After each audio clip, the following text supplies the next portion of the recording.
Quarter final পর্ব শেষে এবার পালা সেমিফাইনালের জমজমাট লড়াই, যেখানে প্রথম ম্যাচে মুখোমুখি হতে যাচ্ছে স্পেন এবং ফ্রান্স। দ্বিতীয় ম্যাচে আর্জেন্টিনার প্রতিপক্ষ ইংল্যান্ড। ফাইনালের দৌড়ে কোন দল এগিয়ে আছে সেসব বিষয় নিয়ে আজকে আলোচনা। সমকাল বার্তা কক্ষ থেকে আপনাদের স্বাগত জানাচ্ছি, আমি ওমর ফারুক। আমার সঙ্গে রয়েছেন সমকালের বিশেষ প্রতিনিধি সেকেন্দার আলী। সেকেন্দার আলী, আপনাকে স্বাগত। ধন্যবাদ।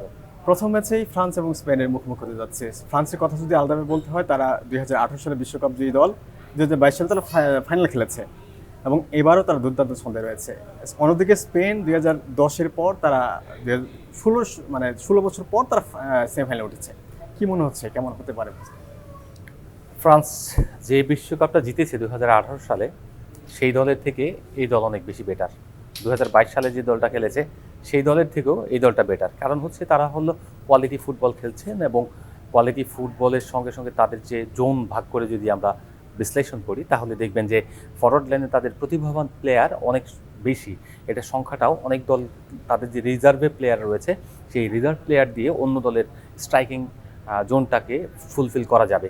এত ভালো একটা দল, যেখানে এমবাপের মতো একজন সুপারস্টার রয়েছে, যিনি একজন জাদুকর। বেসিক্যালি তার যেভাবে ড্রিবলিং, তার বল কন্ট্রোলিং এবং গোল করার দক্ষতা, সেই দক্ষতা সম্পন্ন আর একজন প্লেয়ার এই বিশ্বে এই মুহূর্তে নেই বললেই চলে। নির্মাণের নাম্বার 1 শাহ সিমেন্ট।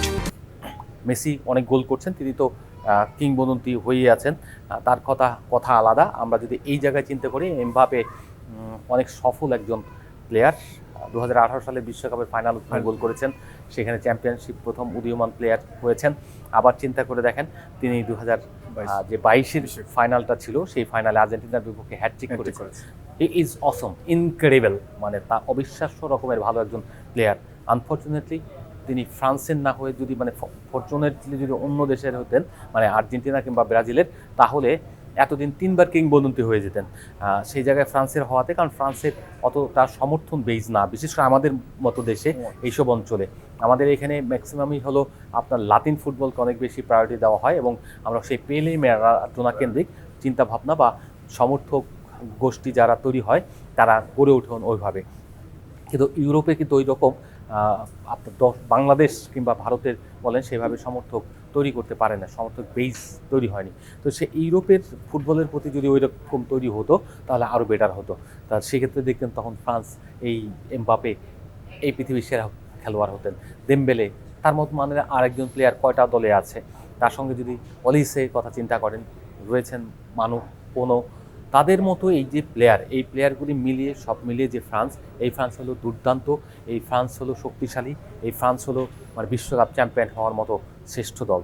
মানে তাকে যদি আপনি একেবারে অত্যাচার না করেন, মানসিক এবং শারীরিক নিপীড়ন না করেন, তাহলে তাকে ফুটবল খেলে অন্তত হারানো সম্ভব নয়। এখন ব্যাড ডে যে কারো আসতে পারে, খারাপ দিনে যে কেউ হারতে পারে, সে অনেক সুপারস্টারও হারে, আবার নর্মাল ছোটো দলও কিন্তু জিতে যায়। তো সেই আমরা আশা করব যে বেটার ফুটবল যারা খেলে তারাই চ্যাম্পিয়ন হবে, তারাই জিতবে এবং তারা ফাইনাল যাবে। এই জায়গায় ফ্রান্সকে এগিয়ে রাখার মতো একটা দল। আপনার স্পেনের কথা যেটা বললেন, 16 বছর পর তারা আবার সেমিফাইনালে এসেছে। 2010-এ তারা চ্যাম্পিয়ন হয়েছে, তাদের একটাই মাত্র বিশ্বকাপ। তো সেই জায়গা থেকে তারা যেটা হচ্ছে, তাদের ফুটবলের পরিবর্তনটা এসেছে তিকি-তাকা ফুটবলের মাধ্যমে, অর্থাৎ তারা পাসিং ফুটবল খেলে। কিন্তু তাদের যেটা হচ্ছে, তারা খেলাটাকে স্লো করে দেয়। স্লো করার অর্থ হলো তারা আড়াআড়ি মানে পাসিংগুলি করে, তারা কিন্তু অ্যাটাকিং পাসিং করে না। অর্থাৎ আপনার ডিফেন্স সিরে কিংবা মিডফিল্ডের মাঝখান দিয়ে বল ফরওয়ার্ড লাইনের দিকে থ্রো করে না, তারা থ্রো করে সাইড দিয়ে, যেখানে দুই মিডফিল্ড থেকে কন্ট্রোল করে, ডিফেন্স থেকে মিডফিল্ড থেকে মিডফিল্ড, এই ক্রস করতে করতে করতে তারা অ্যাটাকিংয়ে যায়। যদি তারা এই অ্যাটাকিংটাই যদি ডিফেন্স থেকে মিডফিল্ড থেকে থ্রো, এই ক্রসিং করতো লেফট উইং রাইট উইং দিয়ে, তাহলে তাদের খেলাটা আরও বেশি ফাস্ট হতো। তখন দুই দলের আক্রমণ, পাল্টা আক্রমণ অনেক বেশি থাকতো এবং খেলাটা সুন্দর দেখাতো। আর্জেন্টিনা যেটা করে, এটা হচ্ছে তাদের খেলা সুন্দর দেখায় এই কারণে, ফাস্ট থাকে, অনেক গতি থাকে। তারা হলে আক্রমণ করে হলো উইং দিয়ে এবং সেন্টার দিয়ে, ফলে তারা ওই যে পাস অনেক বেশি করে, কিন্তু পাসিংটা বোঝা যায় না। পাসিংটা হলো আপনার ফরওয়ার্ডের দিকে, সামনের দিকে। তো এই জায়গায় বলবো যে এমবাপেরা যদি অনেক বেশি চাপ তৈরি করতে পারেন এবং তাদের গোল মুখে বেশি অ্যাটাকিং হতে পারেন এবং প্রেসিং ফুটবল, যেটা আমরা সবসময় বলে আসছি, প্রেসিং ফুটবল হলে যদি কখনো বল হারান, তা সেটাকে কেড়ে নিতে হবে। আবার মিডফিল্ডের থেকে যদি বল হারায়, ডিফেন্স লাইন উপরে এসে হলেও আগে তাকে প্রতিহত করতে হবে। ফরওয়ার্ড লাইনের উচিত হবে defence attacking is the best defence, যেমন তেমনি আক্রমণ ভাগ থেকে যদি ডিফেন্স করে এর থেকে ভালো কোনো কৌশল হতে পারে না। সেই জায়গা থেকে আমার মনে হয় এমবাপেরা সেই কাজটা করেন এবং তারা কিন্তু সেভাবে সাকসেস হন। মেসি সবচেয়ে কম দৌড়ায়, কিন্তু গোল করার ক্ষেত্রে তিনি আবার পারদর্শী, যে কারণে তিনি অনেক বেশি দাম করা প্লেয়ার এবং দামি প্লেয়ার। এই জায়গায় স্পেনের সাথে একটা লড়াই হবে, কারণ মনস্তাত্ত্বিক ব্যাপারও থাকে এখানে। লাস্ট যতগুলি ম্যাচ গেছে ইউরো চ্যাম্পিয়ন স্পেন, সেই দিক থেকে এবং সম্প্রতি যতগুলো ম্যাচ খেলেছে এই ফ্রান্সের বিপক্ষে, সেখানে স্পেনের সাকসেস রেট অনেক হাই। সেই সব দিকগুলোও কিন্তু এখানে মনস্তাত্ত্বিক একটা গেম হতে পারে। কিন্তু বিশ্বকাপে আসার পর থেকে ফ্রান্সকে আমরা যেভাবে দেখছি, এমবাপেকে ক্লাবে যেভাবে ব্যর্থ দেখেছি, মানে বিশ্বকাপ আসার পরে জাতীয় দলে হতে তিনি ততটাই ধারালো এবং ক্ষুরধার। তিনি অসম তার জ্বলে ওঠার দিনই, যেদিন তিনি যদি ফ্লপ যান তাহলে আলাদা কথা, যদি ফ্লপ না যান তাহলে কিন্তু গোল বের করে নেবেন এবং ফ্রান্স অবধারিতভাবে জিতে ফাইনালে উঠে যাবে। এবার আর্জেন্টিনা ইংল্যান্ডের ম্যাচের কথা নিয়ে আসি। ফকল্যান্ড যুদ্ধ কিংবা ম্যারাডোনার যে হ্যান্ডবল, যেটা নিয়ে একটা বিতর্ক রয়েছে। তো কেমন হতে যাচ্ছে আসলে? মেসি দুর্দান্ত ছন্দে রয়েছেন, ওদিক থেকে আবার ইংল্যান্ড দুর্দান্ত ছন্দে রয়েছে। কেমন হতে যাচ্ছে এবারে দ্বৈরথটা? দেখুন, কথার লড়াই দিয়ে কিন্তু আসলে মাঠের খেলা হয় না, মাঠের খেলা অন্যরকম। ম্যারাডোনা হ্যান্ড অফ গড যেটা বলেন, উনি বলেন গড, উনি ছিলেন মানে ওই গোলটা হয়েছে। আর ইংল্যান্ডের কাছে তিনি হলো অসৎ, বিশ্বের কাছে তিনি হলো, ফুটবল যারা বিশ্লেষণ করে তারা তিনি হলো অসৎ। এটা দোষটা তার না, তিনি গোল করে পেয়ে গেছেন, এটা তো লাল কার্ড হওয়ার কথা। রেফারি তার গোলটা এইটা দেখে নেয়, হাত দিয়ে যে তিনি গোলটা করেছেন এটা রেফারি দেখে নেয়, এটা রেফারির দোষ। এখনকার মতো টিভি রিপ্লে বা এরকম যদি VAR থাকতো তাহলে কিন্তু আর ওই হাত দিয়ে গোল করা ওটা হতো না এবং ফাইনালে চ্যাম্পিয়ন হওয়া হতো না।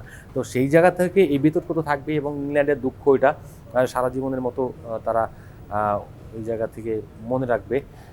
তো এই যে মনে রাখা এবং হতাশা, এই হতাশার বিতর্ক চিরকালই থাকবে। আবার ফকল্যান্ড দ্বীপ নিয়ে তাদের যে মনস্তাত্ত্বিক লড়াই, কারণ ফকল্যান্ডকে দখল রাখিয়েছে ইংল্যান্ড, এটা দখল নিয়ে নিচ্ছে তারা দাবি করে এটা আমাদের, কারণ তাদের মানে নৌ যে জোনটা রয়েছে, তাদের সামুদ্রিক যে অঞ্চল রয়েছে, সেই সব জায়গায় এই টেরিটরির ভিতরে এই দ্বীপটা, এই কারণে তারাই করে। একটা সময় তো আসলে ইংল্যান্ড সারা পৃথিবী মানে দখল করে রেখেছিল, সেই জায়গা থেকে এই জায়গা তো এখন যেহেতু তারা ক্যাপচারে রেখেছে, এই লড়াইটা চলতে থাকবে। ম্যারাডোনা থাকলেই, ম্যারাডোনা যেটা হচ্ছে গ্যালারিতে হোক কিংবা খেলার মধ্যে হোক কিংবা যে কোনো হোক, সবসময় ইংল্যান্ডকে মনে করিয়ে দিতেন যে তোমরা আমাদের জবরদখলদার বা দখলদার। এই জায়গা থেকে একটা লড়াই চলতে থাকবে।